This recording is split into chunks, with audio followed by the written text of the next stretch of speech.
The cool thing about this line is that I actually have a lot of it fleshed out, and I'm pretty sure I'm only about one generation off from placing Anna into the tree, but until I can do that, I can't really add any of them onto my actual personal tree. Welcome to part 27 of this series where I talk about a specific family branch of mine, and today we have a really fun one. It's my Rudolf family from Kalush, Ukraine.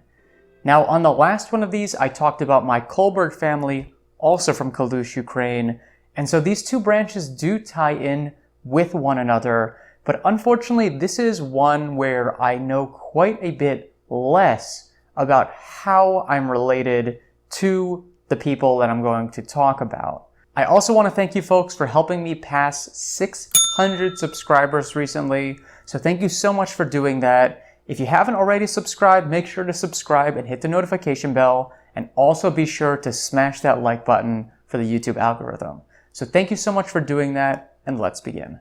Now, from the roundabout way of finding his sister's marriage certificates, I was able to determine that my great-great-great-grandmother was named Anna Rudolf.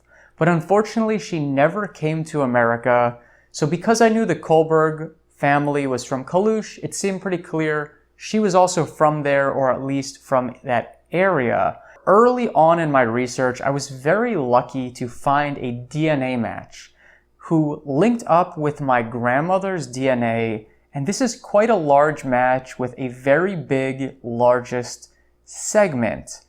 So large, in fact, that I was pretty sure that this was a close relative of my grandmother's. She was descended from a Moshe Rudolf, and from talking with a researcher on Jewish Gen, who also had Rudolf family from Kalush, I determined that Moshe was most likely the son of Solomon Rudolf and Chansi or Mamsi.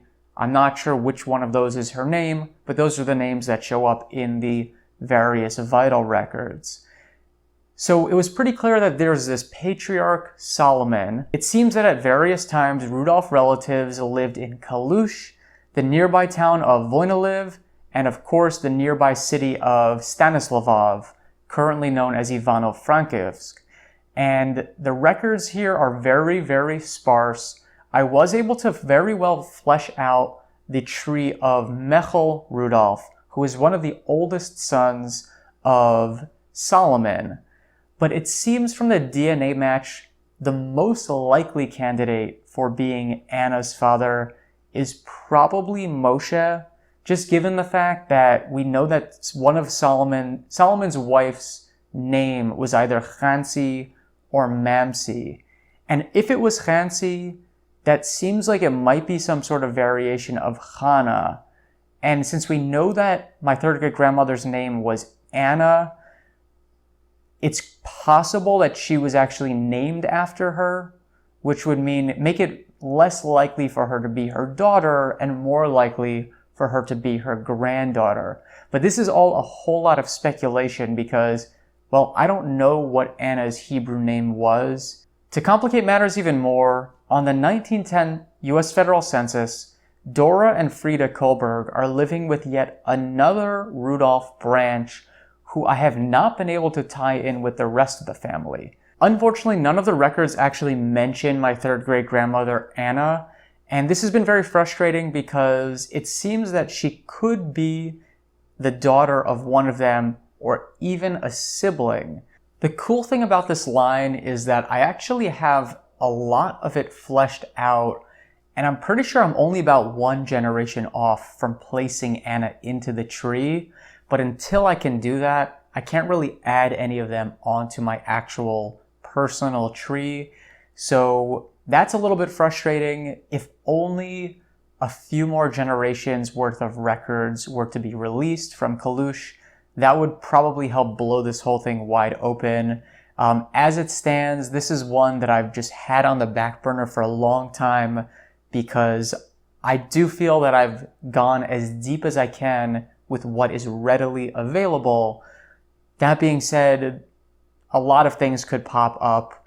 There's also a lot of promising stuff with DNA. I have connected much smaller matches than that big one I talked about, but I've connected some smaller matches to some of the descendants of the family that they were living with on that 1910 census.